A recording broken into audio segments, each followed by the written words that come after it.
recording.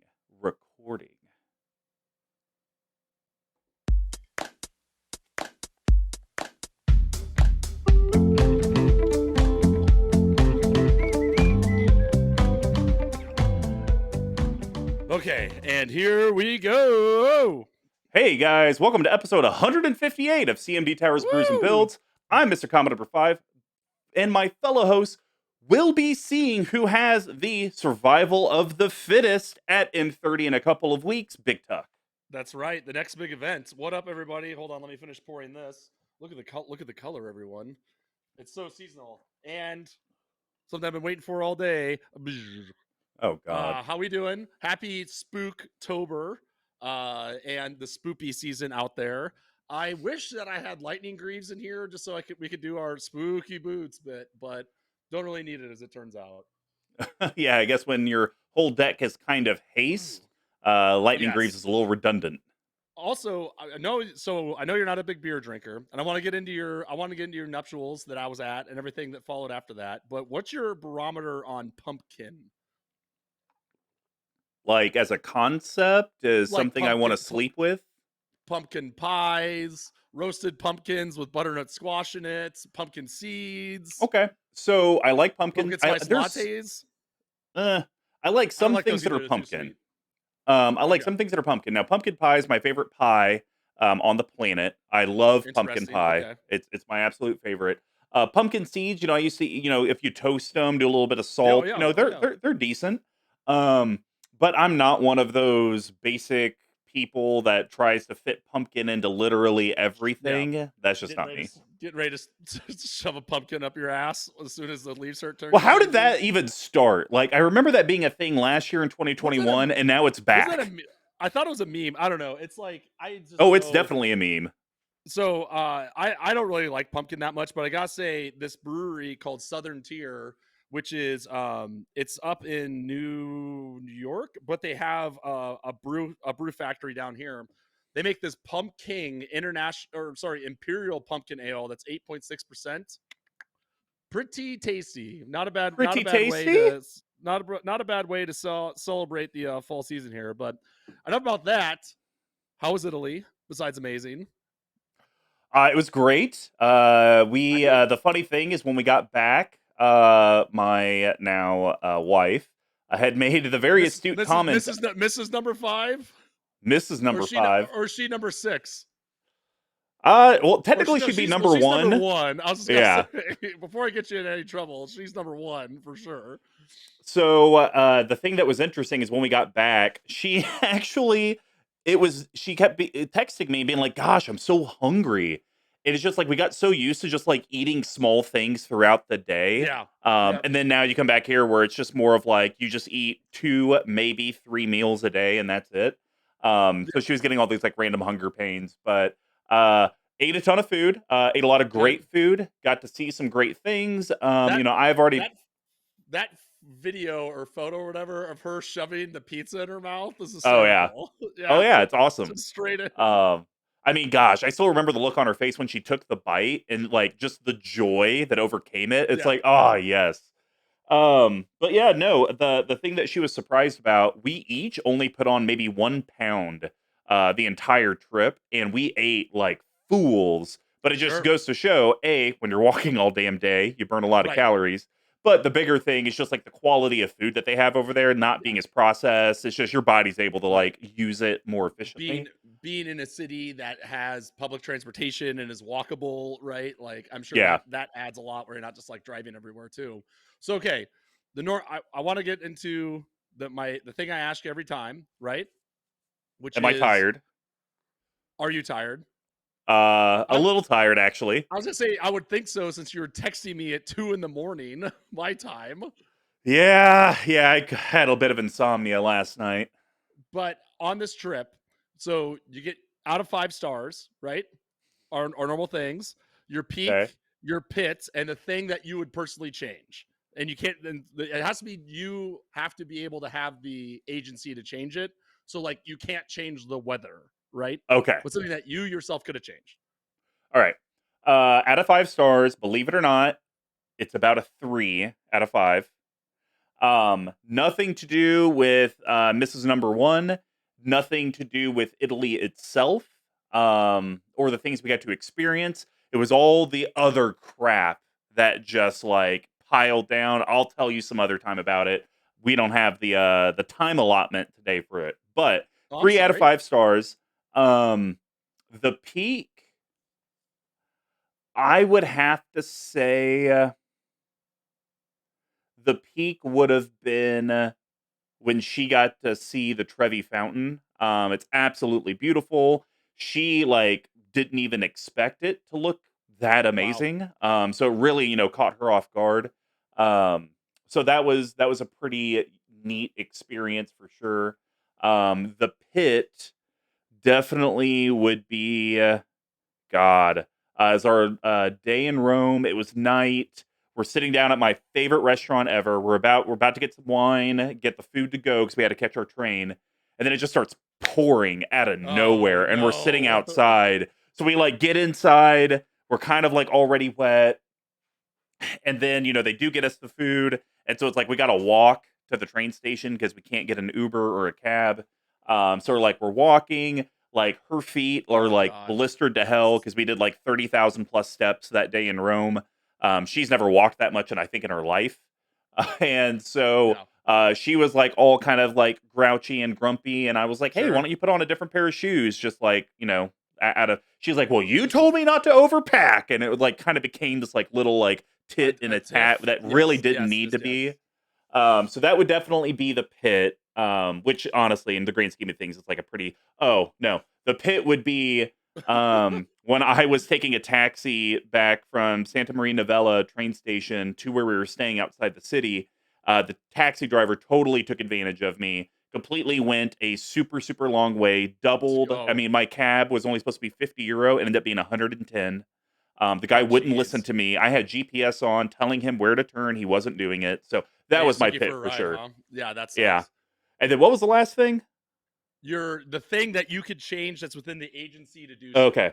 So, like, I'm The sure the thing that you would change would be like not getting rained on, but you can't really change that, right? Yeah. No, the thing I would have changed is I wouldn't have stayed where we stayed. It was beautiful. The villa was gorgeous. The privacy and just being out in the country, it just had this amazing feeling.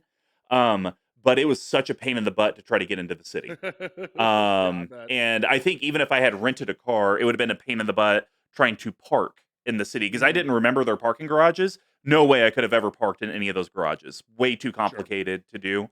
So that's probably what I would have changed because the other reason we stayed in the country is she wanted to have a pool to swim. It was way too cold to swim at all. Like the weather was in the 70s, but the Yeah. pool The just never pool was warmed up. freezing. Yeah.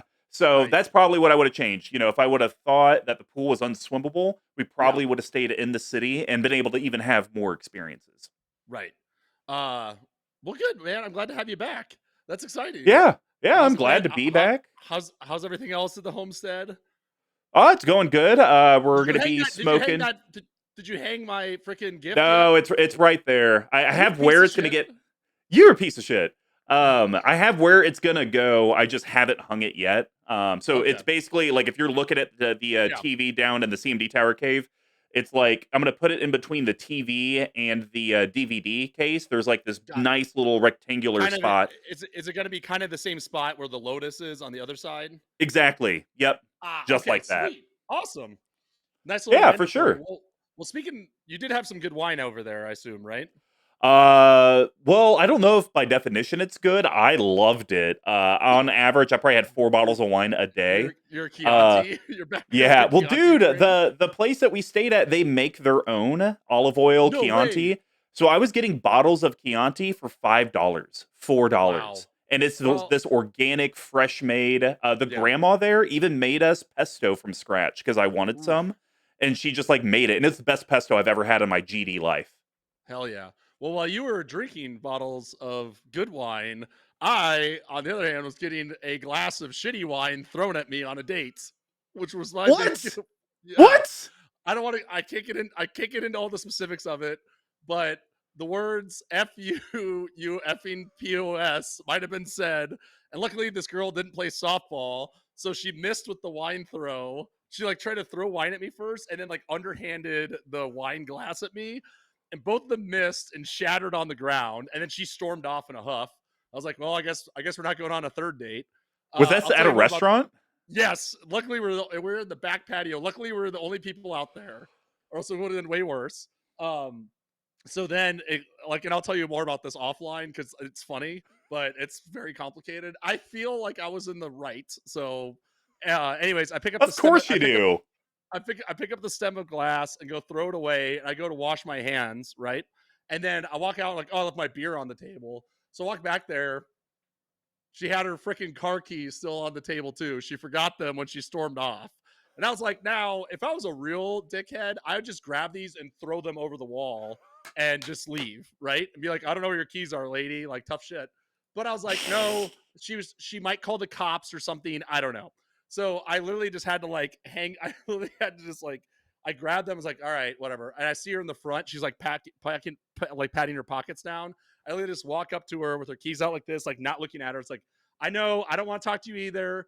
You just left your keys out there. And then she snatched my hand and goes, thanks, you piece of shit. And then just walked away. It's like, all right. Good God. Yeah, it was wild. But I thought, I know you appreciate my dating nefariousness. But that's I mean, have you ever had a drink thrown at you like out of Never. like anger or jest? I can't imagine, right? No, never. The only times it was for me was when I was like bouncing, which is just part of the job, right? Yeah. Like you get drinks thrown at you, but it was just like, it was something out of a movie, man. I'll tell you what. And really, like, I had a date the next night, and I was like, I'd like sit and look in the mirror and be like, am I like an asshole? Like, am I a bad person, or is this just like a one-off thing? So anyway, that's been the biggest. I don't really have that much to report that I can think of off the top of my head, just because I've been crazy busy with stuff. But Well, I how thought about you would get a kick this? out of that. Oh no, that's hilarious. How about this? What was your favorite? How about this? What was your peak from my wedding? What was your Oh, pit from my wedding? And what's the one thing you could have changed that's within I your power? I would give your wedding a 4.5 out of 5. Really? I did I not tell you this that day? I was sitting there because there's a lot of moving parts and stuff, and I remember like sitting. There's a time where I was outside in the suit and everything. So my peak, I gotta admit, is that stupid shirt that you gave me. Because I was not that hot. We were standing out in the blinding sun. So this is kind of a visual thing, but I was asking Mr. Combo what he was going to wear under his suit because it was a hot day. It was like in the 80s in Kansas City, which like September is a total coin flip. It could have been 30 degrees, right? Yeah, And exactly. rainy, which it wasn't. It didn't rain at all, which was great. Thank God. And I was like, should I wear a tank top or what? Because I don't wear a lot of white dress shirts. I usually wear something darker. I was like, oh, I got this shirt. It's like cooling and like holds everything in. We go there and it's like a toddler shirt, literally. And he says it'll stretch out. It sure did. And I gotta admit, it worked. It absolutely worked. It kept me cool the entire time. And then that leads into my peak was like, I remember standing there because like wedding days are always kind of hectic. And it was right when you're getting married. And I was like, I'm so happy right now. Like you're one of my best friends in the world. And I've known you for so long. And it was like a real like, wow, this is like what adults do. Right. Oh, Like that's so nice. it was great. And then I went and got blackout drunk. Yeah. So that was that. I think my pit, I want to say, I mean, one of them was walking in on the Godfather trying to bang his date on the pool table. That was unfortunate. Um, okay. No, I will say the pit was. I liked that place we stayed at, but everything was too complicated. That goddamn saga with the oven, just trying to get the oven on, took an hour because it was this huge production. So I think that was my pits. And then the thing I would have changed would have been drink more water, probably.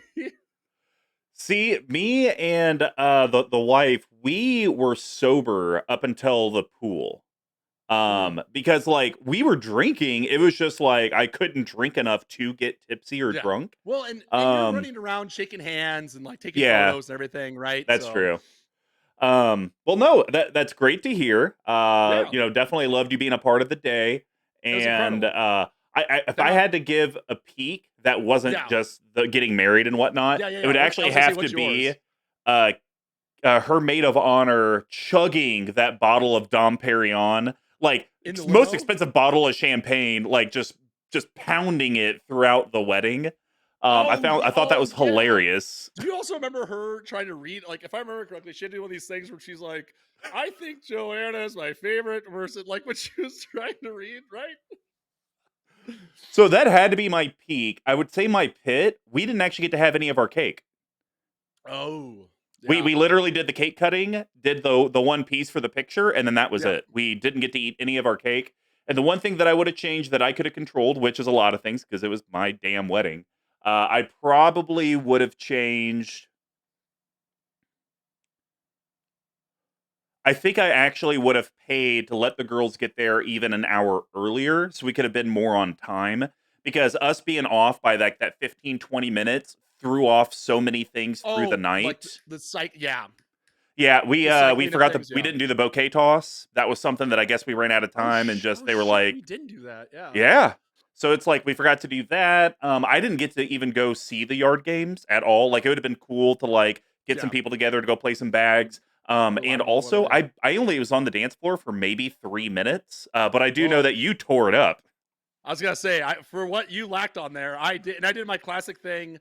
So Miss, oh yeah, a little bit of that, like a little bit of the crab on there too, the shake up and shake you down, like I'm trying to look for loose change. Mrs. Number One's family, I think they didn't know anyone, so I think they were a little more, bashful, right? Which is totally fine. But I got all of them on the dance floor, like by force or by coercion. So I kind of broke them out of their shell a little bit and let them rip loose. But it was great, man. I was talking to my parents I was talking to my mom the next day when I was trying not to throw up at lunch. I was just like, it was a really, really magical weekend and day. So I'm so happy for you. Thank you. Thank you. That was I'm pretty sure great. I cried that night too. So there you go. Well, I know you guys didn't come here for wedding talk, so Brews and Builds is our deck tech series. Since we conquered our path to 32, the 12 thieves of EDH decks, we are on to the classic brew from day one Brews and Builds with a traditional episode. Classic. We describe the brewing of decks similar to how beer is brewed, and we still break it down into quattro different categories. First one's rampant setting your board state. We call that grains. And grains are the foundation of a beer. They include both base malts and specialty malts, usually in a 60-40 ratio. This helps with the color, taste, and most importantly, the alcohol content of the beer. Decks always needs ways to grow, stabilize, and ramp into bigger threats. And just like a grain profile, they're usually a mix of staples and specialty cards. And then the next is how does your board interact with all of your opponents? We do call that hops. And hops give the beer its patented bitterness and herbal floral flavors, grown in a variety of strands, and it helps distinguish subcategories like IPAs. Our hop choices help it clear and interact with the board so your deck can ultimately do what it wants. And then how does your deck actually close out and win the game, or maybe even just do its thing? We call that yeast. And yeast are living microorganisms that eat the sugar from the grain and poop out alcohol and CO2. It adds alcohol content in the carbonation. Without yeast, you'd be drinking flat sugar water. And without yeast cards, your deck wouldn't meet the goal of actually winning the game. And then we have shenanigans. This can be pet card synergies that are just kind of fun. We do call that spice. And not every beer has them, but spices and other additives help separate a normal stock beer from a specialty one. It could be the pumpkin that turns a basic ale into a pumpkin. I finally switched it. I finally switched it. Or the addition of hops that turn IPA into a double IPA. Not every deck has something that makes it pop, but if it does, is where we generally talk about it. And then to wrap up the episode, we'd have a bottle capping. These are going to be recommendations to the deck that we're going to add cards under $5, under $50, and a no budget recommendation. We just can't talk about mana only lands. Without further ado, let's get brewing. BigTuck wanted to bring a deck that he's put together, and of course, you guessed it, it's Jund. We're here to talk about Ognis, make haste, not waste. Yes. Yeah, why don't you read off who this guy is and why in the world you needed another Jund deck? I only have 3 now, but Ognis the Dragon's Lash is a rare coming out from Streets of New Capenna. She is a 3/3 legendary creature, Vishino warrior that costs 1 colorless. And this is weird, but it like also messes up the colors a little bit. So it's 1 hybrid Rakdos that's black or red, a red, and then a hybrid red-green. Which okay. Let me finish my train of thought here. So she's 3/3 with haste, and then it says whenever a creature you control with haste attacks, create a tapped treasure token. So I actually opened this somewhere in New Capenna, and I was like, this is really interesting. And then I was kind of piecing the deck together, And then we did a like mini sealed, and I opened her again. So I had to run this deck in limited and in commander. But I think for me, I think I'm like kind of leaning into this treasure thing probably more than I should, right? And I just like I have all these decks and like I have all these different play groups, right? That I come back to Kansas City and play with you guys, or like when we go to festivals, or I'm playing here. Sure. And this deck kind of does everything that I want, right? Like it does everything that I want in a Jund deck. It gets you ramp. It's very aggressive. It kind of lets you build any way that you want, right? Any sort of strategy you want to get into. So it just kind of jumped out at me, and I'll admit it's not the most powerful deck I have, but it's a deck that I play that is just really fun. Like I really Okay. have fun when I play this, right? It's very aggressive. It fits into I'm really kind of starting to embrace this like kamikaze style of play, where I'm just going in. Like I'm just gonna Okay. go in, and eventually someone's gonna stop me, or I'm gonna win, right? So let's go.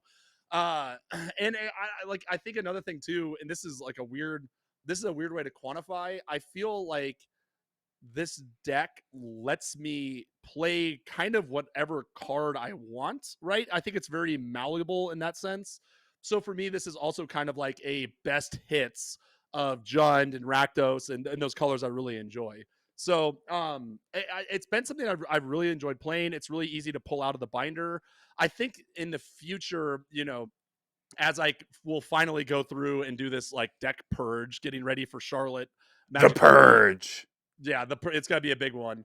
I think this is gonna be one that I'll probably try to make a little bit more unique as I kind of go through and find everything. But like I said, for me, it was just a really fun deck, and I built most of it like out of spare parts I just had lying around, to be honest. So I broke down a couple of precons and a few other things. I know I could see your surprise when I say that. Considering there's some cha-ching cards in the There's decks. there is some dollary dues in here. So that was me. You actually played against this at one point. And when we were at your bachelor party, I'm not sure if you remember or not, because I know Nope. that whole weekend. Oh, really? I know that whole weekend kind of blend together. Yep. But you know how I like to build decks. What did you think Yeah. when you're just like reading through it? Yeah. So I will say it did seem like Jund good stuff. Just Sure. kind of being honest. There was a lot of stuff in there. I'm like there's a card in your hop section. It's like I kind of understand why, but at the same time I don't, because I don't see like a sack Yeah. outlet to really leverage its normal use. So I do Sure. think you have your greatest hits here. I do think I like these commanders with the hybrid and the mana, because Yeah. then it gives you even further restrictions if you want to give it to yourself. Like if you wanted to do a mono red Ognis deck, you could Sure. do Yeah. that. If you just wanted to do a Gruul Ognis deck, you could do that, a Rakdos one. So I like that you can kind of be flexible with that. That's pretty neat. I do like that it does the tap treasure token. So we're Yes. finally getting cards It's fixed. fair-ish, right? Oh, don't worry, the bottle cap, and we're gonna make it unfair again. But Okay. I have a feeling. I have a feeling. I know what's coming in. I was going to ask you right now, but I had a feeling going yeah, into you this. got a feeling. So I do like it. It does seem to me like this probably is a commander for a slower play group, just because if you Yeah. think about it, what's the advantage that Ognis gives? It's the fact that you can attack with 5/6 creatures and get 5/6 mana, but you can't use that mana in Yeah. theory until your next turn. And it's in artifact removals, one of the easiest removal in all of Magic next to Yeah. creatures. And so it'll Especially be now. super Yeah. easy. Yeah, especially it'll be easy for people to just be like, okay, I'll just destroy all your tokens before you even get to Yeah. use them. So I don't know how For this sure. would perform at a random Magic Fest or like in the KC group, but I think the way you've described your North Carolina group, I think this is a great Yeah. commander for that. Exactly. It's definitely I've built it to be a little more battle cruisery, which is kind of like what we said. Like no one here plays. I was thinking through the games. I haven't seen someone play blue or any sort of control build, I think, in like 4 months. Oh my goodness. Yeah. Now I did see a 388 CMC. Buddy, what are you doing? What are you Really? doing? Yeah. Ah, that's yeah. I do have a lot of high hitters. Don't Yeah, worry, I don't we're know. going to be addressing that at the end as well. Okay. All right. Yeah, that's kind of surprising. I feel like it kind of doesn't play like that because you get the generation on it, but that is awfully high. You got me there. From a mana perspective, you're decently Yeah. through all of it, it's like you could produce 50% of green mana, 43% of your deck needs green mana. You could produce 50% red mana, 54% is what your deck needs. You can produce 34% black, but your deck only needs 20%. And actually, seeing that almost kind of tells me that you might be able to do a version of this where it is a Gruul deck Yeah, because your black seems pretty small it's pretty in low. compared to the Yeah, overall strategy.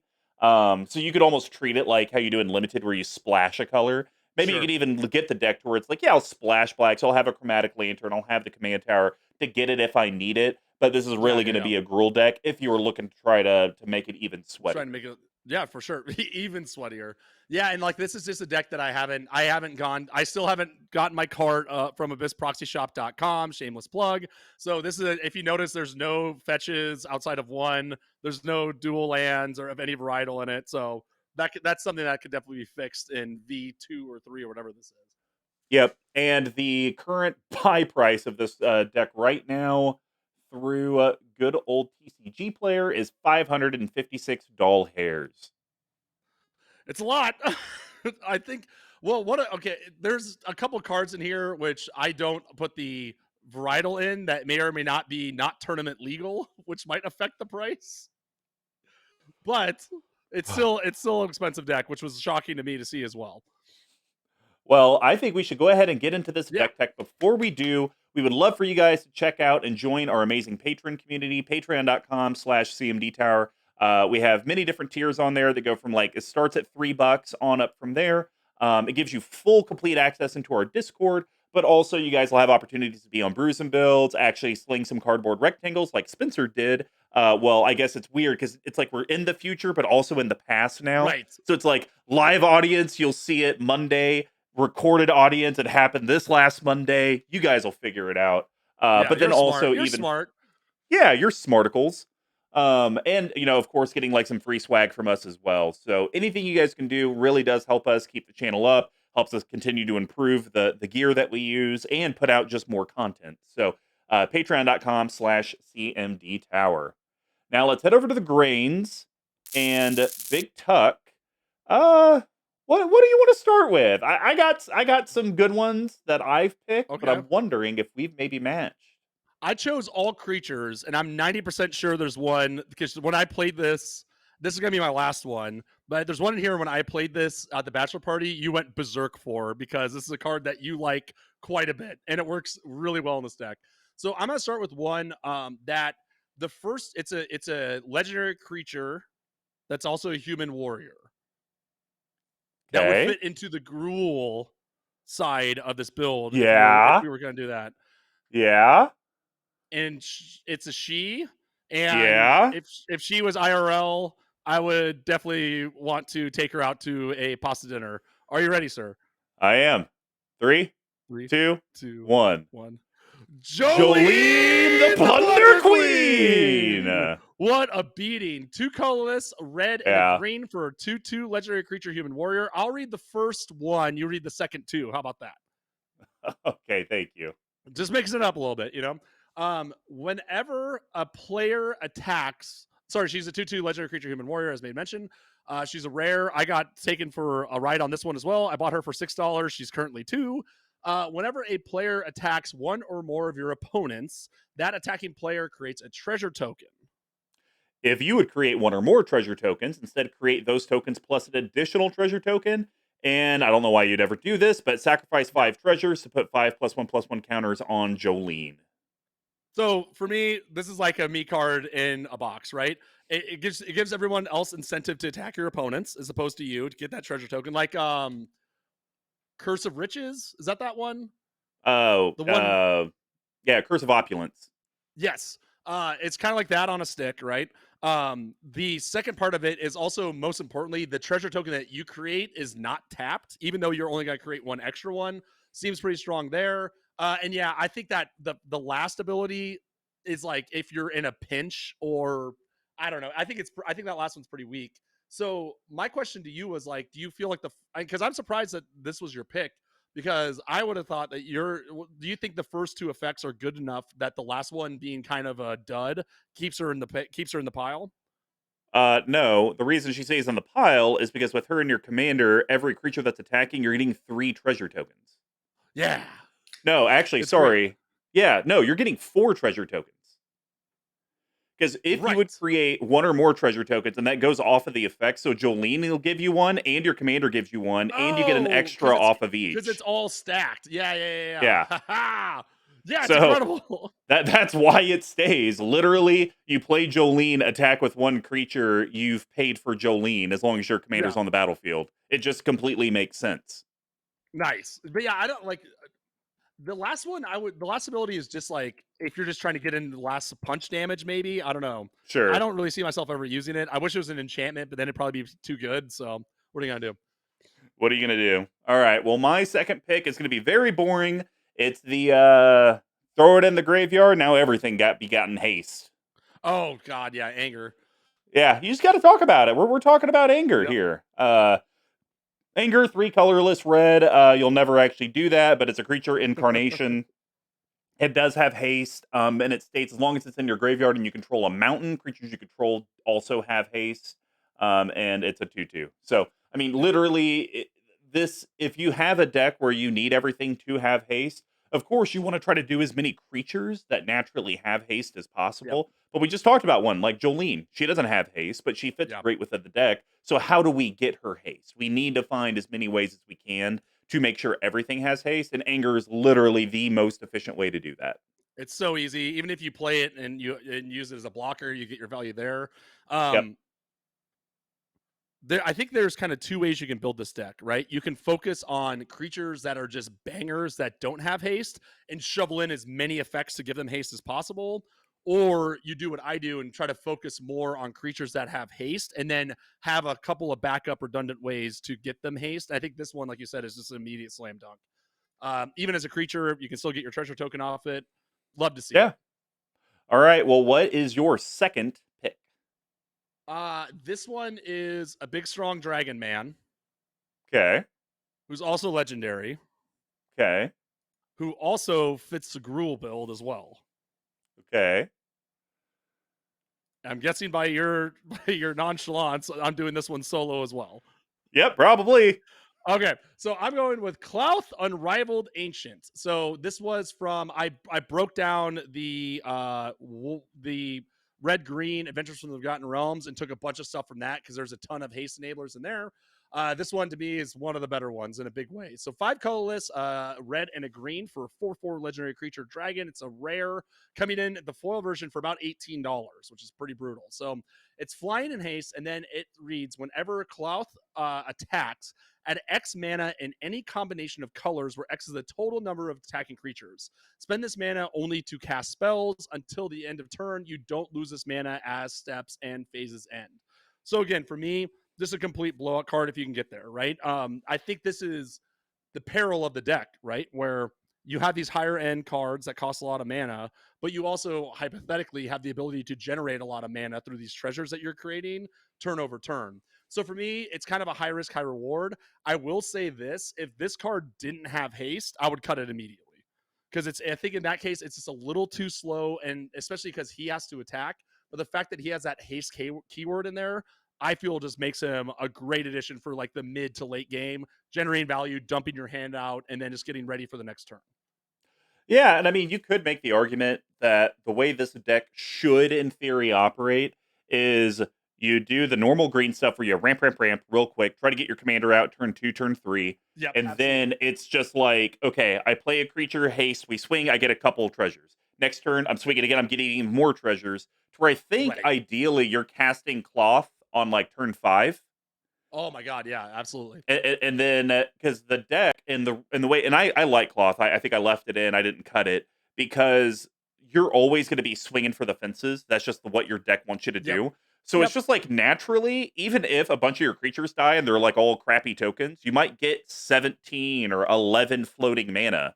And like what you can Right. do with that is just game breaking. I mean, heck, you might even want to think of Tuck to have as like your game winners, just X spells because you're going to have so much mana left I over. I thought about that. I did think about that too. Just to have some a comet storm or a something like that, right? Just to get it in rotation. Well, maybe it's not A. Maybe that's how you make this different. Everyone thinks it's just going to be a Oh. constant bash it in the face, and really, it's like, no, I'm almost using all this stuff as mana dorks to then just hit you with a big X is 20 out Yeah, of yeah, yeah. nowhere when you thought I was doing Crater Hoof or something like Right, that. right, right. Kind of like doing the mind games with people. Yeah, it's all mind games.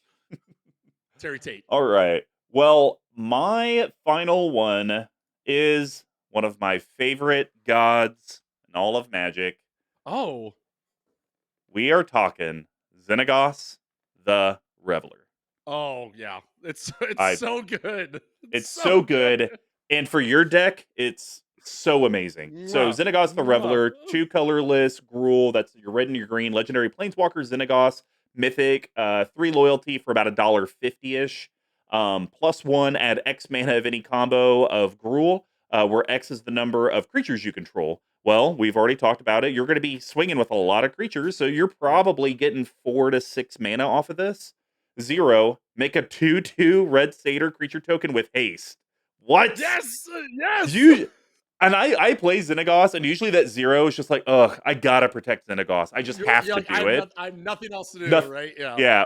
Well, it's not even I have nothing else to do. It's just like the +1 won't get me there, and someone's gonna kill Xenagos, and I need to keep him Oh, alive. So let me make the 2/2. In your case, it's like, you're swinging. You're swinging yeah. every damn turn. It's every turn. And then the And then, last one, yeah. which is actually impactful, -6, exile the top 7 of your library. You may put any number of creatures and or lands onto the battlefield. And that And has I been a checked. There's like, blowout for me. and I think that there's like 30-ish creatures in here and 35 Yeah. lands or something. So you should be pretty good. I I also agree. Xenagos is the first planeswalker ever opened. Here's my question to you though: if the 0 wasn't, again, back to the haste bit, right? Do you think this is still an include if the 0 No. doesn't have haste? It's not, Nope. right? Okay. Nope. Which is No, interesting just because, like, just because you would have other better things to put in at that 4 CMC or maybe even 5 CMC slot that would right. go along the haste side. But it's the fact that this gives you medium-sized mana and you're getting this haste dude for the treasure token. That's why it's an auto include. Yeah, absolutely. So, yeah, it's one of my favorite planeswalkers of all time. Just a real banger. Well, what's your last one? All right, this is one I thought that you were gonna be with. It's Yudara Wandering Monster. One of your favorite cards ever printed. It's incredible. It's so So good. it's so good. So Yudara Wandering Monster is 5 colorless, double red for a legendary creature, Dinosaur Turtle. It's an 8/8 with trample and haste. So there you go. Cycling 1 colorless and a red. When you cycle Yudara Wandering Monster, shuffle it into your library from your graveyard. If you've cycled a card named Yudara Wandering Monster 4 or more times this game, put it onto the battlefield from your graveyard instead. Do this before you draw. So for me, again, it's a freebie, right? I Yeah. think that we've talked before how we both like this card just like as a free cycle, right? It's a red draw spell in some way, shape, or form that has an upside. And I think for me, the thing that I like most about it is, again, that trample and that haste. So a lot of times, I don't know, I think people kind of get short sighted and just put it in for the cycling bit. But here, having a 7 drop that just plays into everything else as your backup, you get this turn 2. Awesome, right? You draw it, you're like, perfect. Gotta send it away. I'll go deal with that later, right? Get a new Yep. card. If you're late game, now you have another late game closer. I personally put this into the grain just because I have cycled it every time I've drawn it, and I've never seen it again for the rest of the game. Yeah, it's a beautiful card. I wholeheartedly believe this is a mono red staple in Commander because of Wow. this. Just think it's cycling 2 mana, Yeah. draw a card, and if you end up doing it, what 4 times, you get the 7/7 with trample and haste. Like, Yep. where's the downside? Tell me where's the Yeah. downside with that? There isn't one. I agree. Um, It's great, and it's 35 cents, right? So if you yeah, buy it's 4 of them and then so decide you cheap. don't want them, who cares? Yeah, it's so incredibly affordable. So, all right, I everyone. thought you'd Well, like that. of course you do. I'd like that. Well, that's going to wrap up the grain profile. Before we head over to the next section, we would love for you to check out abyssproxyshop.com. And when you do, use code CMD Tower. That's going to get you 10% off your order. As we've all seen with Magic 30 and those ridiculously expensive packs of cards, cards aren't getting any cheaper. Of course, we go by the Magic Online philosophy. If you own just one copy of the card, you can play test it into as many decks as you would like to. And Abyss Proxy Shop can do that at a very affordable price. Literally, proxies start at $3 and go up to $6.50 if you want a foil. They have a massive custom catalog on there with tons of just custom commissions that people have had them do. Heck, you can even go on there and buy my Najila deck that I completely did Japanese old woodblock art and translations for. That looks great. So it's a great place. And of course, every order that you do with that CMD Tower code is going to give a little bit of kickback to us. So once again, we can continue to try to invest in this channel. So if you need a proxy, abyssproxyshop.com. Now we're going to head over to the hot profile. And I'll start this off with a card that I like it. I think it's cool. It definitely fits the theme because you have your haste. I'm thinking a card that has flying that can help people discard cards because our opponents, they don't want cards in hand. They really don't. And Blazing Spectre really gets us there. So Blazing Spectre is 2 colorless Rakdos, flying haste, and whenever it deals combat damage to a player, that player discards a card. It's a 2/2. So I love this. 4 mana. It gives you a flying Yep. blocker. So that's a Yep, perfect thing for the absolutely. hops. If you just want to piss off someone, go make them start discarding cards. And it has haste, so it fits in with your commander. You're going to get your treasure tokens. So I mean, there's just nothing bad here, other than if you want to argue 4 mana for a 2/2 is like a little expensive. But I mean, what are you going to do? Sure. I completely agree. And I actually just swapped mine last minute for another card I want to talk about. This was going to be my first pick as well. Oh, I completely agree. I remember when this card came out, I thought it was super fun. This was in like decks I used to build back in high school and everything. And it was just great, again, just to find a deck. This is a great, like, old Tucker pick that I just thought has a great home in here, right? Again, I yeah, wish it cost a little bit more. I wish it was like a 1/2 and cost 3, but again, I think mana usually hasn't really been the issue in this deck. cool. Well, what's your first hop card? All right, I want to talk about an enchantment that I bought for $2 and also lost money on again. So don't come to me for this. But the thing with this enchantment that's red is I am the only person who is allowed to play Haste at the table. It's just me. I'm not going to let anyone else do it Yeah, because because it's sometimes an uphill battle. battle. Wait, are we doing it? Yeah! Yes! This card rules.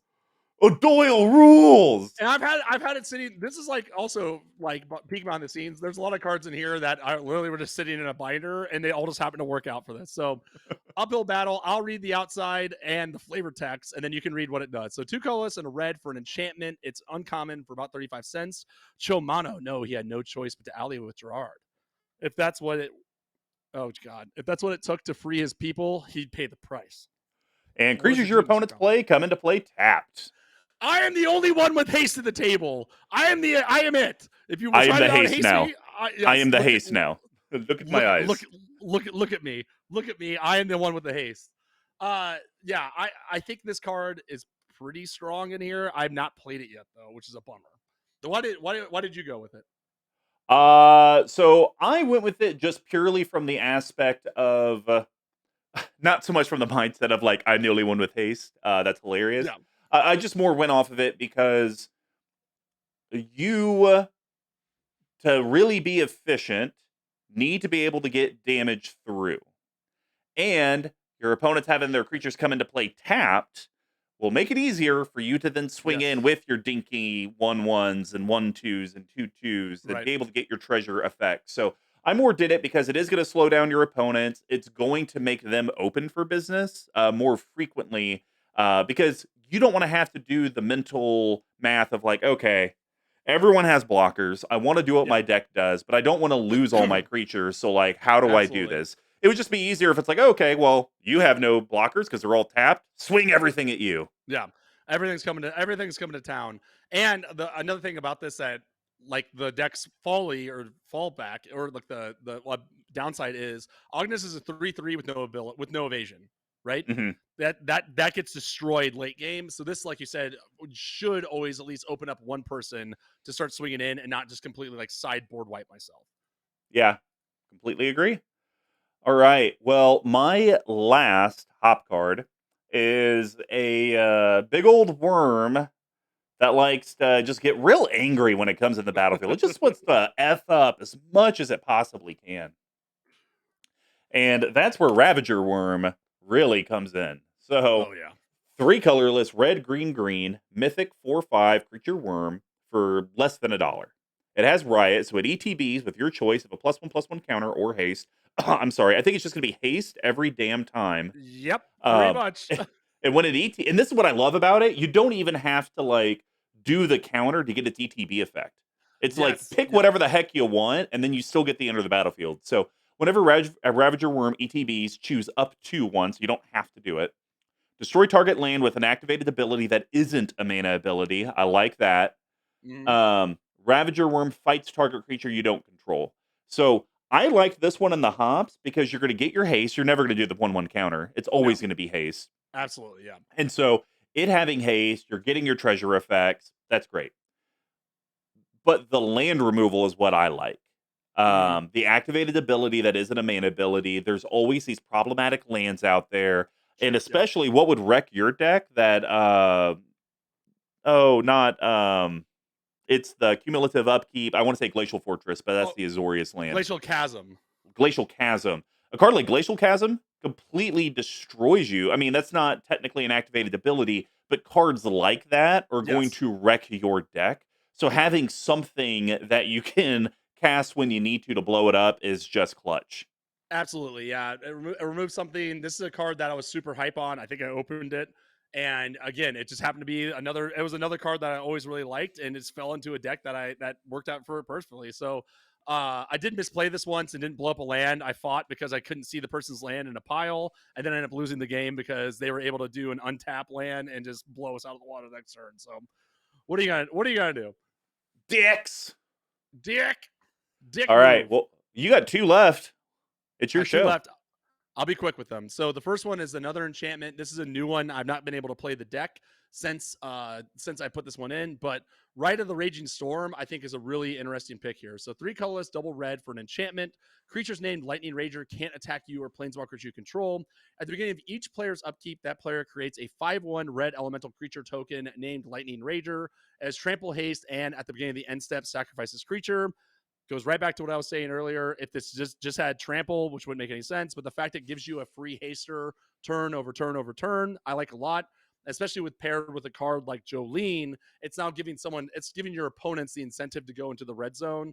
I don't play the kind of drawback is I don't play anything that's like creatures have to attack every turn if able, which maybe I should throw in 1 or 2 of those for the same reason I have uphill battle in here. But I just like the idea that you're just giving free resources to your opponents for them to go attack your other opponents with as well. Yeah, you could totally do that red enchantment where it's like at the end of turn if whatever creatures didn't attack this Oh turn tap them. yes, yeah, hell yeah, oh yeah, slam dunk. Is that wait? Are you putting Oh, that in or no? no. But no, that'd be a good one. Yeah, no, Yeah. I like this card. I actually run it in my KT Goad Me Another One deck. Oh yeah. The one thing you always have to remember is that they don't have to attack. And I'll be Yes. honest, Tuck, I like the card. I'm not personally cutting it. It should be on your chopping block though, because Yeah. your logic doesn't actually work in real life.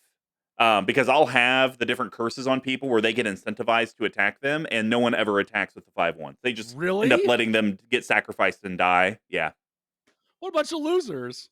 yeah, Bunch pretty of much. losers. Well, it's just Yeah, it actually. doesn't. Yeah, it's just I don't know. I've just never been able to get anyone to. I'm the only. And most of the time, people forget about them. They're just like, oh, whatever, that's fine. It just Yeah. Okay. sacrifices it into Yeah, I'll turn. just sacrifice it. Or Yep. worst case, they use it for like they sacrifice it for value. So I don't have the reps on this one. So I'm hoping to get that soon. The last one I'll get into. This is a card that I've always liked, but haven't really found a home for it. I think it's a little sweaty because I think it costs too much. But Zagreus, Thief of Heartbeats, I think has an interesting home in this deck. So 4 colorless, black and a red for legendary creature Vampire Rogue. That's a rare for a quarter. It's a 4/4. It costs 1 less to cast for each creature in your party. The good news is that my commander is a warrior, so it gives it that 1 mana discount. It's a Nice. flying, death touch, and haste. other creatures you control have Death Touch, and then whenever a creature you control deals combat damage to a Planeswalker, destroy that Planeswalker. For me, I'm pretty much just playing this as we have another flying haster, right? And then it also has Death Touch, which is a huge de-incentivizer. And like I said, I'm getting in the red zone. I'm coming in as hard as I can to as many people as I can. And this is going to force them to really think about what they're blocking with and how. So a little overcosted, I'll totally admit it. And I haven't seen this out in play yet, but theoretically, I do like the fact that it gets you your own treasure. It gets you a treasure back when you cast it. And then all your stuff now is way more powerful. Even your 3/3s, your 1/1s, like you were saying. What would you think about swapping? And I didn't put this card in my capping. What would you think about swapping out Zagreus for Chroma's Memorial? It's only one more mana, and it's just Yeah. way because here's so my strong, thing behind yeah. Zagreus. I like Zagreus because the thing I liked about it is giving all your creatures Death Touch. And so I talked Right. about it earlier how you're going to have some like 1/1s and 2/2s going through. So uphill battle's good because you don't have to worry about them dying. Well, you definitely don't have to worry about them dying if they have Death Touch because most people aren't going to put their 4/4s and 5/5s in front of a 1/1 or Right. 2/2 to have them get killed. So I do like that effect of it. The Planeswalker piece, pish posh applesauce, don't really care. Agreed. Might as But well be I'm just blank. yeah, but I'm to me it's like okay, if I really like it for this anthem effect or keyword effect, wouldn't I like it if I had 6 more keywords going along with it? Yeah. And it's Yeah. like, flying, vigilance, trample, haste, like you're getting everything It kind of gives you with it. everything. Yeah. I don't hate that, and I don't think you're wrong. That is tough. I like, and Because I'm it's looking through my literally binder. just one more mana. Yeah. It's just like, do I And then want one more mana to have an artifact that does a lot of stuff versus a 6 mana creature that really only yeah, does a death touch thing? that's only a 4/4. All right, I'll tell you what. Keep talking. If I have, if go on to our sponsors. If I have, I'll tell you this much. If I still have my Chroma's Memorial and it's not in a deck, I'll make that swap right now. Oh, I'll look at do. that. Hot swap. I'll do it live. Well, everyone, that's going to wrap up the hot profile. And before we head over to the game winning section, of course, the last plug would be our amazing Etsy store, Etsy.com. If you type in CMD Tower, please, for the love of Christ, do not type in Command Tower. It's Charlie Mathis Delta Tower, CMD Tower. You'll find our great Etsy store. And on there, the most exciting thing is it is coming up to the holidays. It is getting a lot colder. We Yes. do have those amazing cotton Jund sweaters that It's are sweater custom season. made from CMD Tower that are available for purchase. We also do have our foil playmats. We do have card sleeves if you're looking to get something as a stocking stuffer for someone from your LGS and want to kind of help out the collective. Just remember Etsy.com and type in CMD Tower in the search tool. Now we're going to head over to the yeast package. And Big Tuck, are you ready or should I I go? no, I'm ready. I'm ready. I was looking through here. I don't have one. It's in a deck somewhere. I have no idea which one though. But Well, it anyways, looks like you have let's another look thing that for up. your BIS proxy shop order that'll Yep. never actually happen. Put it back on the order. All right. I'm gonna start with the only card so far, or one of the few cards I've talked about that has black in it, and this one is really leaning into using the treasures as a win con, and not in the way that you would Interesting. think, because this insect shaman that's a mythic rare is going to give you a nice big pump for all your boys out there. Oh, So that's so gross. I didn't even think of that. yeah, Mazarek Cruel Death Priest is, I think, a pretty strong addition in here. So 3 colorless, black and a green for 2/2. Legendary creature, insect shaman. That's a mythic rare for around $11. Flying. Whenever a player sacrifices another permanent, put a 1/1 counter on each creature you control. So all your treasures not only are ramping you, they're also priming you to win the game. Especially if you're generating 4 or 5 a turn, Yeah. just burning them or anything along those lines. Really, really strong addition in here. This is a card has had lying around from some deck way in the past. So I think that this one is going to do you a lot of value. Again, if you get board wiped, you're kind of SOL because they do come into play tapped. But I think this is a way that you can really build up your army really fast in the mid to late game.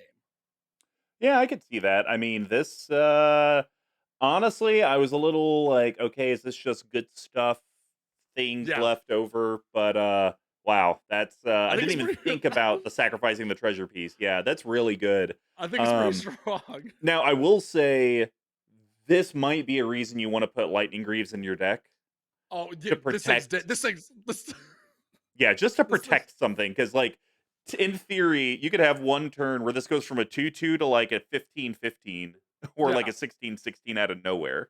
absolutely.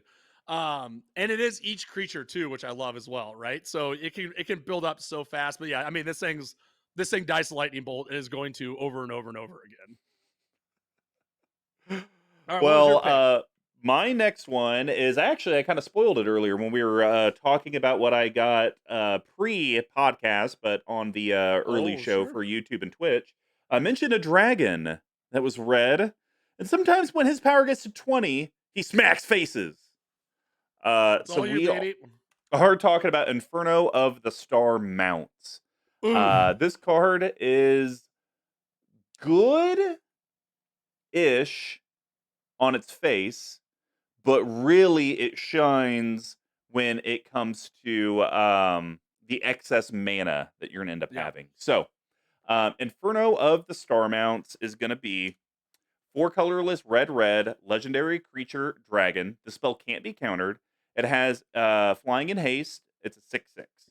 Now, for a single red, you effectively Yeah. give it fire breathing. It gets +1/+0 until end of turn. But it does have a little thing on there that states when its power becomes 20 this way, it deals 20 damage to any target. And I apologize for the Twitch and YouTube audience. Scryfall has pooped the bed for the moment, so Well, it hasn't loaded up the art for you guys, but hopefully it'll show up here soon. So I really like this because it doesn't say it has to all be through this effect. Like activate yeah. this 14 times, its power becomes 20 this way, deal 20 damage. You could technically have your Mazarek have him at Yeah. 19 and then pay one single red and it gets that 20 damage effect. Now, I Hell guess yeah. my question would be, and this would be more for the judges, and boom, there we go. Collective, you guys can now actually see, and I will even show the cool secret layer drop art for you. But I guess my Ooh. question would be if it's already over 20 and then you pay the red and it goes from 22 to 23, I don't think you get the effect.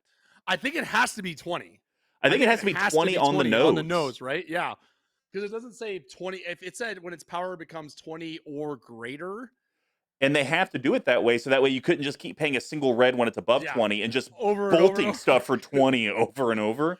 So There's that is gotta kind of interesting. You'll have to kind of keep track of like where's its power. yeah. Oh gosh, am I gonna do a bunch of treasures and the Mazarek's out, and me trying to use this red mana to get him above 20 is actually going to cause it to go to like Oh, 25, and you end up like messing it up somehow. So I do see this as being one of those weird synergies where you can't be in the tank. We'll just put it that yeah, way. well, and that again is a problem because I play this. This is like my prime in the tank deck to play. Because I'm like, I don't know, just swing it out. What are you gonna do about it? Well, why don't you give us your next yeast card? All right. Shout out to single Aaron. Uh-oh, I think we're matched. I hate I already you. know. Does Yeah. it have to do with a pet store animal? There might be some sort of varmint Yeah. involved in this card, Yeah, but it's let's just do so it. good. Are you I ready? know, I just saw it this last weekend. Oh, 3, really? 2, 1. Minsk Minskin and Boo, Boo, Timeless Timeless Heroes. Heroes. God, It's we sound it's drunk saying that. Minsk Minskin and Boo. Boo, Timeless Heroes. I hate this card so much, but it's so I bought this because it's been going up in price and I was trying to get in on it, and it's so good. So I'll read everything except for the plus ability or for the planeswalker abilities. How about that? All right. All right, cool. So 2 colorless, a red and a green for a legendary planeswalker Minx, which is bullshit because he's not a planeswalker, but that's a conversation for a different day. He's actually has mental. He got hit on the head so much as a barbarian. He has like the intellects as a child, which explains a lot. He has 3 loyalty. When he enters the battlefield and at the beginning of your upkeep, you may create Boo, a legendary 1/1 red hamster creature token with trample and haste. +1. Put 3 +1/+1 counters on up to one target creature with trample or haste. So it doesn't give trample or haste. They have to have trample or haste. -2. Sack a creature. When you do, Minsk and Boo deal X damage to any target where X is that creature's power. If the sacrificed creature was a hamster, draw X cards. Has 3 loyalty, and technically, obviously not here, but Minsk and Boo could Yeah. be your commander collective if you wanted to run that. There's not a bad ability on this card. Every Nope. single ability on it is incredible. Not only in Yep. this deck, but also out in the wilds. The hamster has haste. You make Ognis a 6/6, which is insane. And then if you have something like Inferno of the Star Mounts or your Mazarek rigmarole going around, you just headshot someone out. Is this the best? I mean, he has to be up there in the top tier of planeswalkers ever printed, right? No. You don't think so? It's a good planeswalker. Like, don't get me wrong, but you're not gonna put that up there with like, um, The gosh, Mind Jace the Sculptor? Mind Sculptor, Liliana. Which let's like pick one. There's like 3 or 4 that are just like Yeah. absolute bangers. Throw it up against like the 3 mana Narset, the 3 mana Ashiok. Oh, yeah. Those Like, are really there's a good. lot of real. I think that's just what we got kind of flooded with planeswalkers with war and kind of those sets that it was just like, Yeah. oh my gosh, but we haven't really gotten flooded with planeswalkers in a couple years. So it doesn't feel like, we're like drowning in planeswalkers like we are with legendary creatures or just product. But no, Minscabu is a great planeswalker. Maybe if you want to say top 10, top 15, okay, I think there's a Sure. but top 5, oh hell no. What do you think about in this deck, though? Um I would say, I mean, I don't know how many planeswalkers would be applicable for this deck, but I do think Oh, it no. I deserves a just, slot in here. no, no, no. Yeah, I'm just saying, like, just not like top planeswalkers for this deck. I'm just Oh, saying okay. him in the Minskin Boo Yeah, in this deck as a card in a vacuum. absolutely, slam Yeah. dunk banger. And I'll be honest, I don't know if you would ever do the +1 on anything but Boo. Like, seeing how Yeah. Aaron ran that, it's just like, why would you ever not? And then even if someone uses removal on it, it's like, okay, well, you just saved me from like getting rid of one of my other things. I'm just gonna get Yep. another Boo again, and it's just gonna Next keep turn. Yeah. going. Yeah. So yeah, I think the only one would be like, I think Ognis is a good target for it at least once, just to get it out of lightning bolt range hmm and get it to be a little bit more threatening. But I was really excited when I got this one. I'm not gonna lie. So I can't wait to play it. I haven't played it since I put it in, but I will have played it on Monday when you guys watch us do #SCR. Oh, there we go. Well, my last yeast card is a pretty common, popular enchantment. Basically gives everything riot. I don't know if you're doing this one. Doesn't look Oh no, like you're it. good. Rhythm of the Wild. Yeah, I just don't think you can have this deck without this card. I'm not agreed. even trying to be over exaggerating. So, Rhythm of the Wild, colorless Gruul. That's your red and your green enchantment, uncommon for $5. Creature spells you control can't be countered. Banger. Even though in your Yep. North Carolina group that doesn't matter that much. Um, but non-token creatures you control have riot. They enter the battlefield with a choice of +1 counter or haste. It's always going to be haste. Like, there's just no reason not to choose haste. Like, bare minimum, you're with your once again, we're assuming his commander's out. Yeah. You get one. Basically, you got a mana for free. You got a mana reduction on Yep. this creature that you just casted, and then it's like potentially your best case scenario or medium. It's like with Jolena and him, you're Yeah. getting 4 mana. Most likely, that's actually a free creature at that point, or Yep. heavily reduced. And then if you have like old Gnawbone or any of this other stuff, I mean, you just have this snowball effect Absolutely. of treasures that it's just. I sometimes look at this card and I'm like, you know what? I would do the counter because I would rather have my creature be a little bit bigger, a little bit tougher. Yeah. But I don't see any situation you're doing that in this deck. The only way is if the creature already has haste, right? And then that's why I like this card so much as Sure. well, where it's like, okay, worst. So there is like no worst case scenario, right? The worst case scenario in this is like, even if a creature comes into the battlefield with haste, it just gets a plus, right? Yeah. There's no reason not to run this as fast as you get it down. And yeah, I think this card is like, I completely agree. I think this is like the linchpin of the deck, kind of, right? Yeah. In terms of the value it gets you, in terms of its mana cost, all that jazz. So, just a Completely real agree. banger card. I cut fire. There's a bunch of other ones that do this, but this one's definitely the best in my opinion. Well, Tuck, why don't you round up the yeast and All give right. us your final card? What's better than one treasure every time you attack? Two treasures, and then it just keeps going and going and going because Wolfgar of Icewind Dale is a stupid card. That is for dumb people. So 3 colorless, red and a green for a 4/4 legendary creature, human barbarian with melee. Whenever this creature attacks, gets +1/+1 until end of turn for each opponent you attack this combat. Already he's getting beefs. If a creature you control attacking would cause a trigger ability of a permanent you control to trigger, that ability triggers a second time. What else is there to say? There's so much attacking. There's so many treasures going to be created.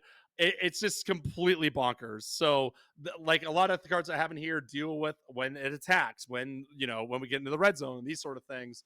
Wolfguard just like I played this and we didn't talk about it, but I went in turn order, Rhythm of the Wild, my commander, Wolfgar, Pathbreaker, Ibex. I was like, I think it's over. Like, I think this game, I think it's just done, right? Like, Jesus. how do you beat So, this? So great card. Absolutely agree. Now with him in the deck, have you thought about trying to get more attack trigger stuff just to maybe make that yeah, like a sub theme of the deck?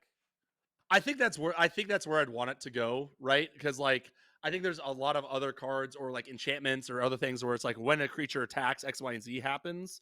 So I like that a lot. And I feel like this is a kill on sight card, right? I don't know if it's a kill on sight because if you think about it, it doesn't do anything without the other pieces. Right. Oh, okay. So So, it's like so it's the tutor argument, right? Like you don't counter yeah, the tutor, you just counter the thing that they get. yeah. Okay. So that's my only worry. It's like I love extra attack abilities and that sort of thing. So I kind of like that. I kind of like that a lot actually. Like just now this is just backup backup combat triggers. All right. Don't tempt me with Uh, a good time. I just put this together. You know, this becomes a 10-10 on its first attack. Uh-huh. Yeah. Oh my god. Assuming you're attacking all your opponents, which I will be all the time. Yeah, it's Oh my insane. god, a 10-10? He's insane. It's an Yikes. insane card for insane people like me. Like me.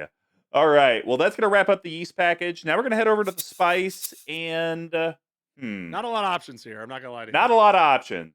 So I'm going with the mono red planeswalker. Take it away. All right. We're talking Chandra Flamecaller. So, Chandra Flamecaller is going to be 4 colorless red red. It's under $1.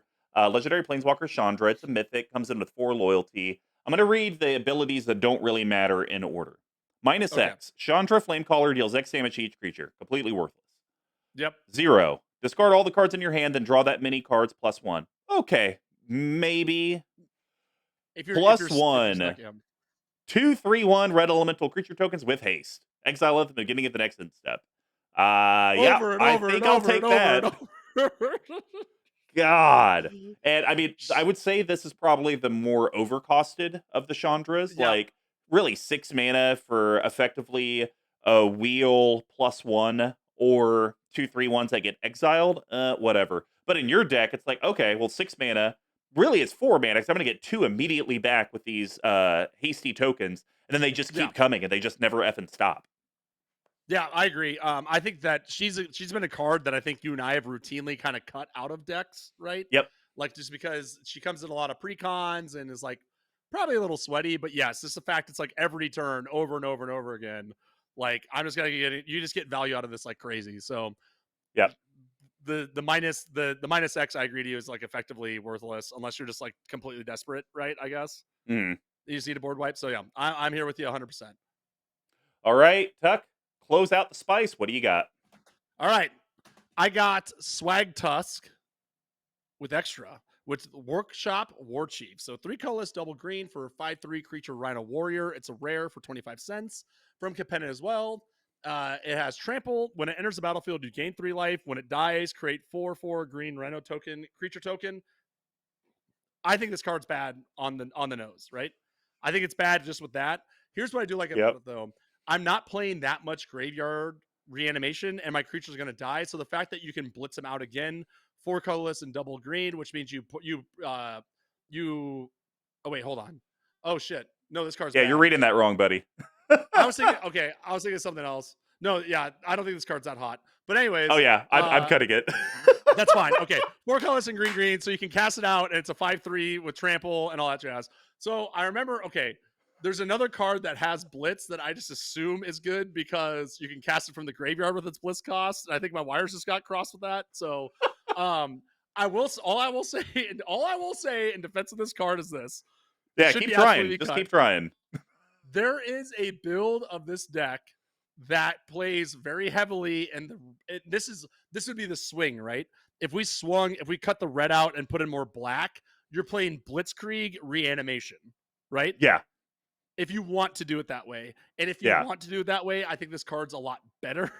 But now that I'm correct. thinking, I thought the blitz was from the graveyard, not from your hand. So No. no, that's it. There's one card that does that, and it is good in this deck, but we will not be talking about it.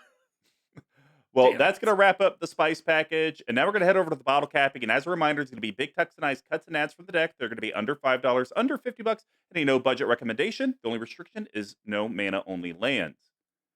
And we have paused our audio recording. And so for anyone watching, we'll be right back.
All right. And we're back. Yes, the podcast community had no idea we disappeared. Everyone else was like, damn. But we're now on to the bottle capping. And I'm going to start this off. With the elephant, please tell me you're starting off with the elephant in the room. Funny thing is, it actually is my under $5 cut. Okay, So, I am. So I have a bonus cut for this card to the card that I thought it was. So continue, please. all right. So I'm going to cut the Workshop War Chief purely because it just doesn't work in this deck. No, it Well, doesn't. No, sorry. it does How about not. this? It works in the deck. It just isn't good in the deck. How's that? Yes, I think that's great. I think that's a great. Yeah. Yep. Agreed. Well, I'm going to be cutting it for Robber of the Rich. I think this is a slam dunk card in here. You can get this card for $2. Colorless red, creature, human, archer, rogue, reach, and haste.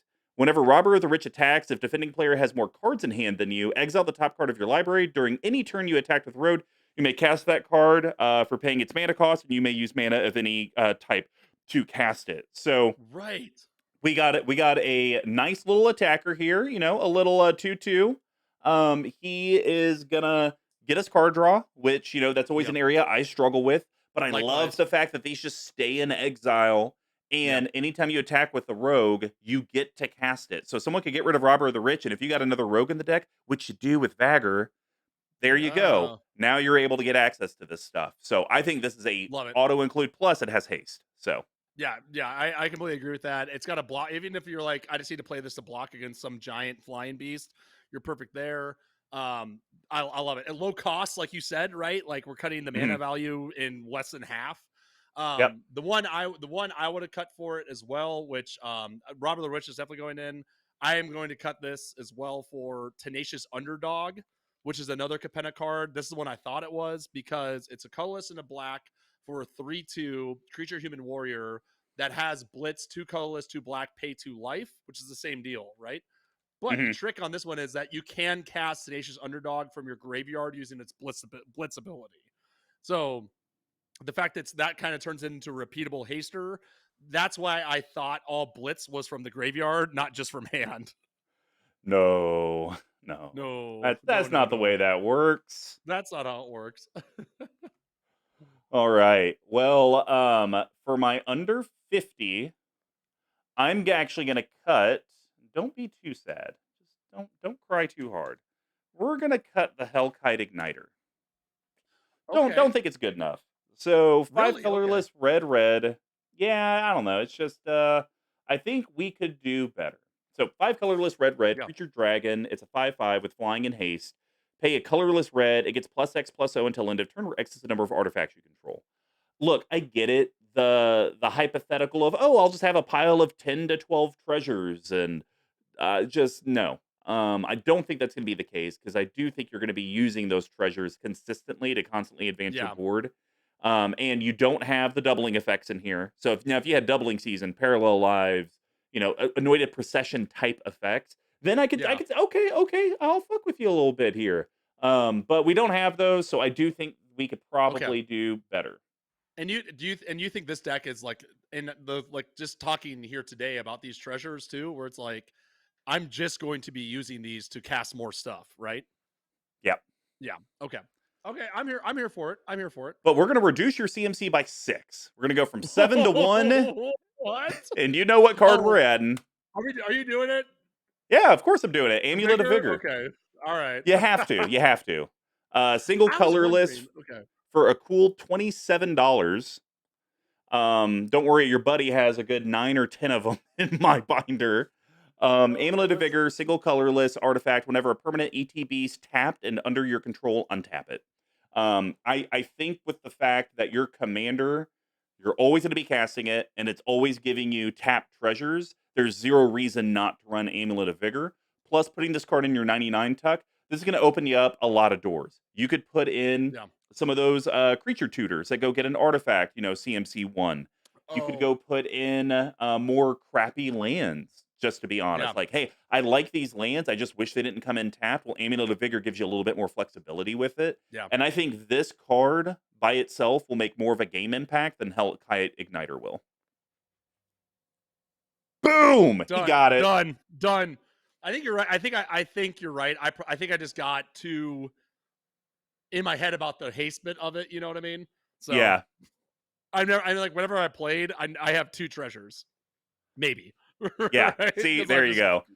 I'm just And shocking it's everything out. and think about it, you've played and usually you're having 2 treasures, maybe you have 3. Well, kind of replay those games and it's like, well, if those treasures had been untapped when I got them, could I have actually gone quicker and gotten more treasures in subsequent Hmm. turns? Probably, because you could Yeah. probably attack with 3 Oh, creatures, get 3 treasures, be tapped out, get rid of those 3 treasures, get another creature out for the next combat. So, and keep stacking it. Yeah, yep. I'm here for it. I think that's the right play for sure. Well, what are you going to Uh, cut for your under 50 and what are you going to add? so this is I think is a great card. I think it's just this was me with my blinders on about good stuff. So I'm actually Okay. going to cut Dictate of Erebos. Just Good. yeah. So you're kind of on the same page with that, right? Yeah. That's kind of what I was telling you. I think it was precast where I didn't really Yeah. see a sack outlet to really make this card I have like worthwhile. I have one, and I think this is a deck that's not. It's like go what Go what do we say? There's fluffy. there's go to, yeah, go fluffy, right? Where it's like I'm gonna have 4 to 6 creatures between 3 to 6 power, right? I'm not making an Hmm. army unless I get lucky and get Chatterfang early, but that's gonna die to something immediately. But for those who don't know, I'm sorry. No. Go ahead, because I was gonna say there's one card. If you added it to the deck, I would say it's worth keeping in dictate. But go ahead, read the card, Okay. and I'll tell you what card I was thinking of. Oh, cool. Yeah. So Dictator Erebos is. Oh, this is this your cut as well or no? No. Okay, cool. So 3 colorless, double black for an enchantment with flash. Whenever a creature you control dies, each opponent sacrifices a creature. Very strong. Wrong deck for it, in my opinion. Yeah, Especially for a $20 card that I guarantee I can put somewhere else, right? $13 card now. It's Oh, cheaper. And I agree, unless you had Yahini in the deck. If you had Yahini in the deck, then I think it makes a lot of sense because that's the sack another creature, it gets Yep. indestructible. Because then it's like, oh, you're going to board wipe me and screw me? Okay, sack, sack, sack, sack, sack, sack. Everyone's sacrificing everything. You're Yep. not protected. Like, that would be a way to leverage dictate. But once Do you, again, then it's like, it's sweaty. It's like, gosh, do I yeah. really want this one enchantment in here for this one hasty creature? Do you think Yaheni's good enough for the deck? I think he probably is, right? Or is that getting too far out into themes that I don't want to get into? I think he's good enough to be in the deck. The justification would have to be though, how many token creators do you have for Mm, creatures? And I did see you have like some sprinkled in. So I yeah. would say if you feel like consistently you could have 1 or 2 token creatures on your board each rotation, then I think he's worth putting in there because then he always has something to sacrifice, even if you know, because you don't want to sacrifice your legit non-token creatures because you don't really have a Yeah. reanimation package. So Right. Yeah, yeah. I think, and like I said, like I think that's another way to build the deck, but I feel the your idea to switch Prosh into Sekar to make mhm. that a little bit more fair and balanced, which was great, and it's a super fun deck.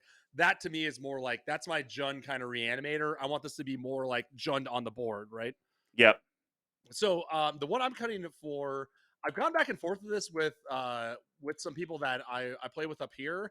I think this card's really good, so I'm interested to hear your theory. It's Meria, Scholar of Antiquity, and that's Meria. So again, leading into the Rakdos leading into the Gruul instead of the Rakdos package. Colorless, a red and a green for a 3/3 legendary creature, elf artificer, straight from Dominaria, super cheap. So she's a 3/3 and says tap an untapped non-token artifact you control, add green, which to me is kind of like the sprinkle on the top. The one I actually like more about it is wait, shit, never mind. This Scratch card it. doesn't work. No, it doesn't work at all. Damn it. What is wrong with me? That's two in a row. I was like, Tuck, this is non-token, It's sir. non-token. That card's horrible. Hold on, I gotta go get my card. All right, hold on. Give him a round of applause, everyone. Yeah, here we go.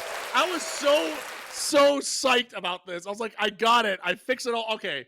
All right. I gotta back up. God, that card's horrible. Hence Don't why laugh at it's like me. 22 cents. Don't laugh at me.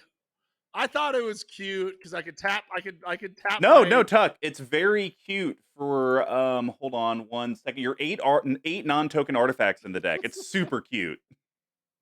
All right, fine. I'm gonna cut dictate still for ingenious artillerist, which is a new card out of Baldur's Gate. It's 2 colorless and a red for a creature human artificer. That's a 3/1. Whenever one or more artifacts enter the battlefield under your control, it deals that much damage to each opponent. So for me, we're gonna be generating tokens. We're gonna be generating treasures. That's kind of how the deck operates. So for each treasure coming in, I might as well start pummeling people down.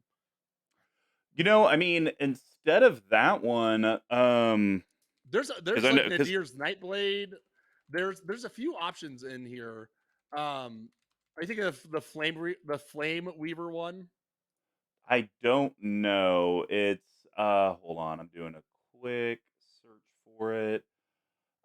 It's the one where whenever a artifact goes into your graveyard, target opponent takes damage equal to the number of cards in hand. Oh, Marionette Master. Wait, no. No. At least I'm pretty sure it's non. I thought it was non-token because I remember there was a game night years ago that Jimmy won off of doing like a I'm coming loop. for you, Jimmy. I'm gonna. Anyways, but yeah, no, I think this is fine. It's better than the card you had previously mentioned because it actually works with your deck. Because that Um, that card's stone unplayable.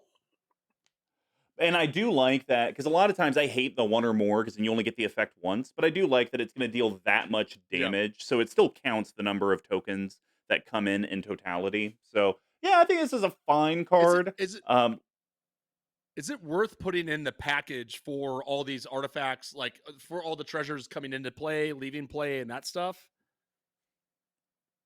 I don't know. I don't think it. Like, I think a deck like Prosper is better suited for that stuff, right? Probably, yeah. Okay.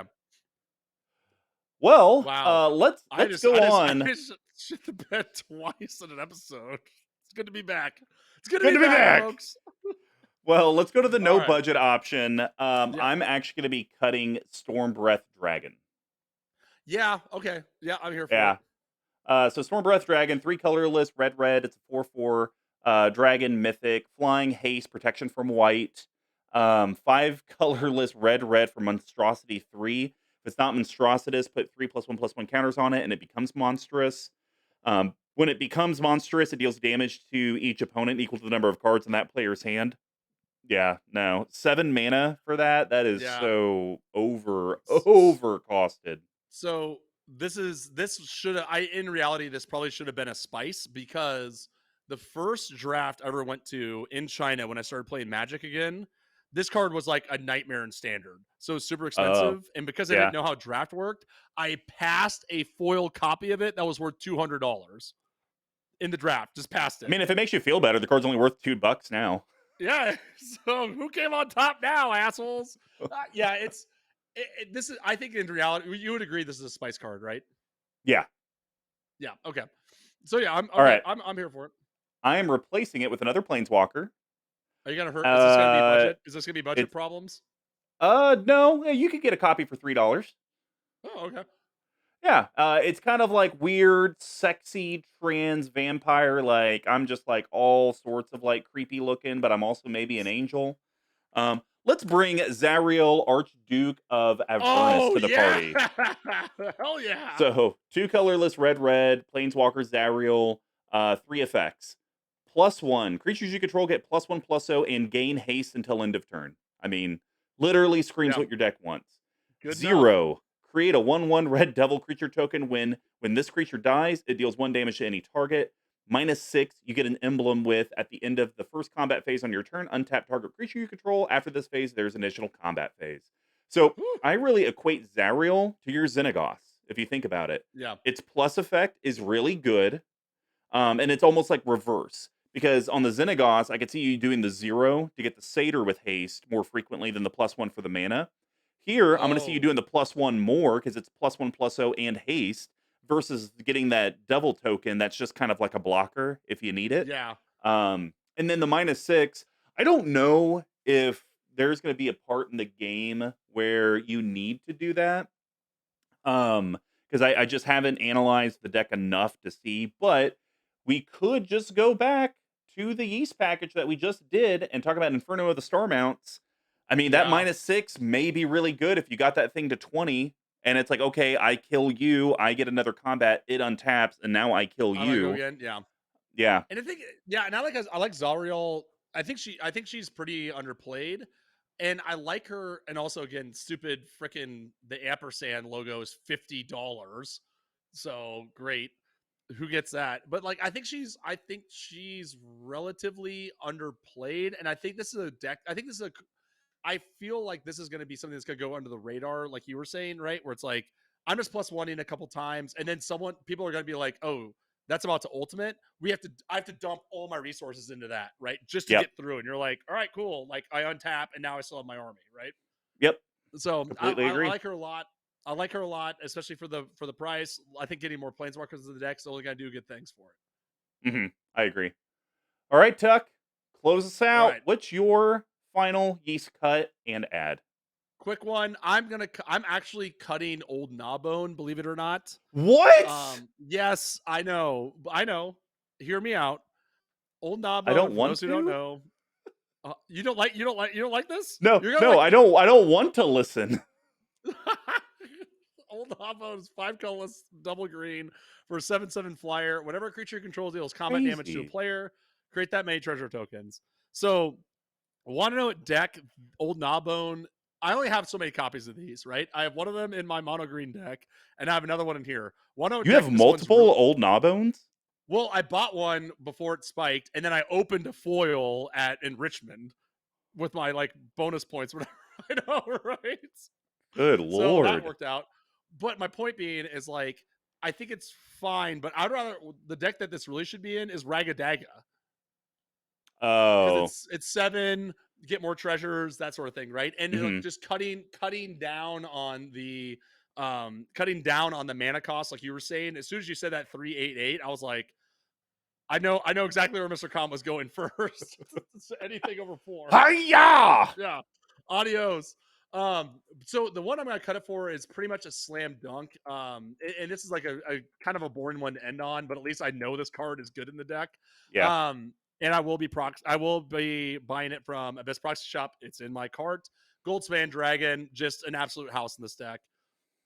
3 colorless, double red for a creature dragon, a 4/4 flyer with haste. When it attacks or becomes the target of a spell, create a treasure token. Treasures you control have tapped. Sack this artifact, add 2 mana of any one color. It's got the haste in it. It's got the treasure enablers. It costs 2 mana less than Old Gnawbone. For me, like this is all kind of works out in the wash. And then I'll put Old Gnawbone into a deck that he belongs in. It's currently $20-ish. But like I said, our pals over at Abyss Proxy Shop, they're gonna get me one for $2.99, which I'm pretty excited about. So I hate the cut. I like the ad though. The ad is really good. I mean, if anything, I mean, I know you want to use Old Gnawbone in another deck, but I would almost say just get an Abyss Proxy Shop of Old Gnawbone, leave it here, and then use the Goldspan Dragon to cut for your Dictative Erebos instead of the Ingenious Artilleris. Oh, sure, yeah, Because that's probably I like that. that's even like an even CMC cut Yeah, there because it's they're like both parody. 5. So that would be my only thing because I do think Goldspan Dragon absolutely has a home in this Yeah, deck, for sure. It does everything you need. It has flying. It has haste. It's helping your treasures count for multiple. Yeah, I love the ad. I don't love the cut. you think so? You think Onabone belongs in here just because I'm Blitzkrieg? Yep. I Yeah, mean, think about and it. well, You have to attack for your commander to work. So that means you're yeah, going to be dealing damage. damage. And so if you're dealing damage, wouldn't you rather get extra treasures? Like why Yeah, not? and again, it plays in with like Jolene, right? Like we talked about, like you're gonna get you more treasures. It plays in. We didn't. I swapped it out kind of last this minute, but like Chatterfang, I think it's like an all star in this deck as well, getting all the little squirrel guys. So, yeah, okay, all right. You think in this deck in particular, the playing the game of the sack treasures entering the battlefield for damage isn't the game I want to be playing. You would it's better to be more on the offense. Yeah, I think so. I think you need to be using Okay. your treasures in this deck similar to how I use the treasures in my 6 CMC tribal deck. Like the treasures are simply to accelerate me into the next big thing I need to get out. I'm not trying to like because I think there's two ways you do this. You blitzkrieg, you're all out, you're using the treasures to try to go as quick as possible, get all your big beaters out there and just beat face. The other side is you stockpile your treasures and you make your finisher be the Mm, X spell route, like we talked about earlier. yeah. So it's like you just got to figure out which route you want to go. Are you trying to smash face all day and night, or do you just want to kind of attack at the beginning, get a bunch of treasures, and then expel someone on turn 5 or 6 Yeah. just because it's kind of funny?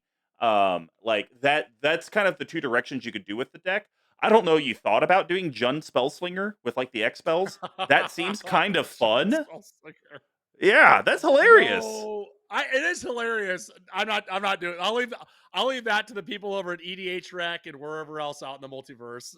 I don't have the big brain for that, unfortunately. I'll have to give it a year in between episodes, but maybe I'll do that next year with this You're good gonna old do Ognis Ognis. Spellslingers. All right, I like it. I like it.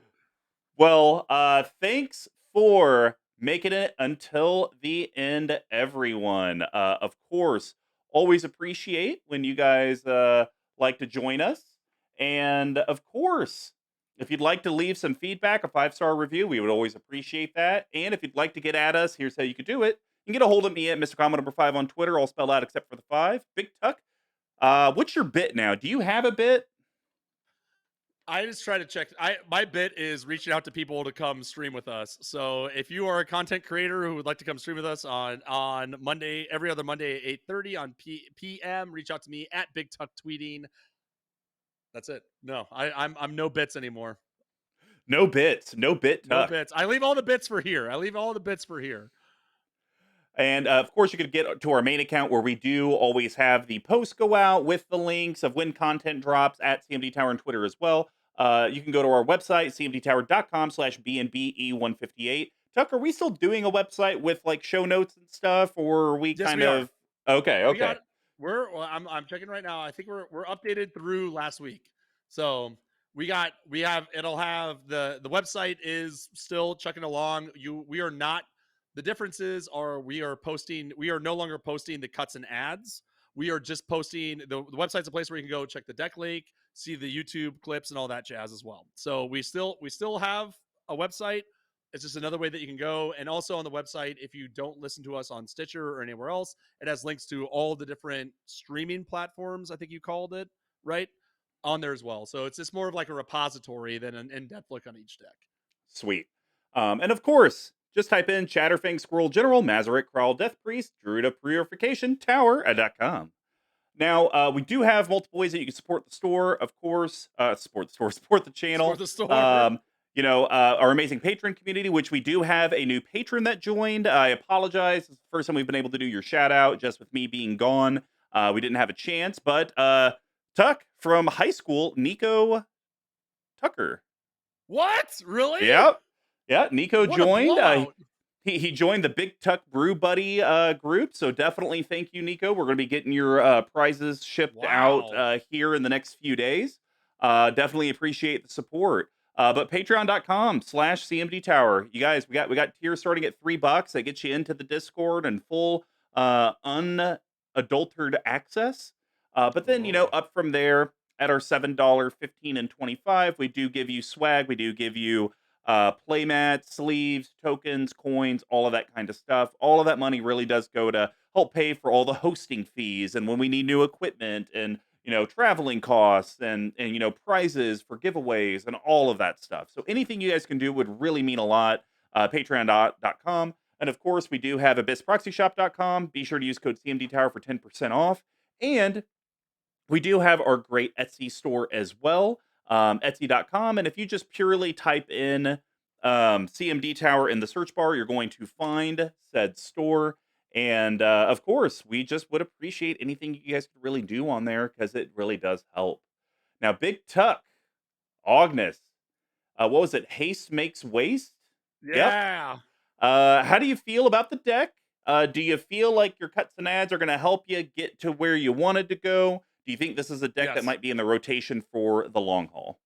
Yes, hopefully so. Obviously, it's Jund, right? So I'm biased to that. I know a lot of people kind of play it, and I think the thing that I want to do is really get more. Um, it's not quite to the level of like decks of girlfriends past or anything like that, where it's so split. But I think, like you said, like streamlining it a little bit, getting the CMC down, and really focusing in on what I want to do, which is going to be beat in the red zone, not some sort of like value play or that sort of thing.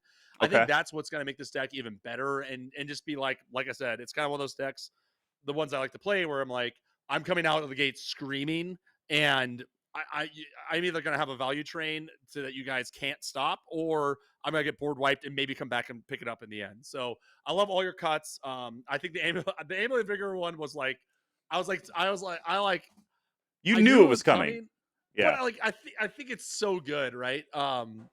But yeah, like this is a deck that I've really liked, and this is definitely one that's gonna keep in the rotation for a while now. Getting better, getting a little bit better mana base, getting that CMC down a little bit too. Yeah, I think I don't know if it's a deck for me, just Yeah, because the treasure effect is a little slow for just yeah. how I personally play, and honestly, the torture chamber that is now our play group. I don't think you can have something that's that slow.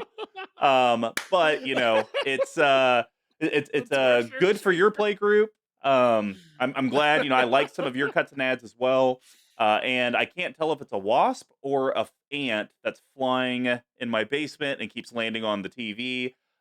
We will have to see. But collective, Thank you guys for tuning in on the podcast and YouTube side. Have a great night. See It's good to be back, ya. ladies and germs. Bye.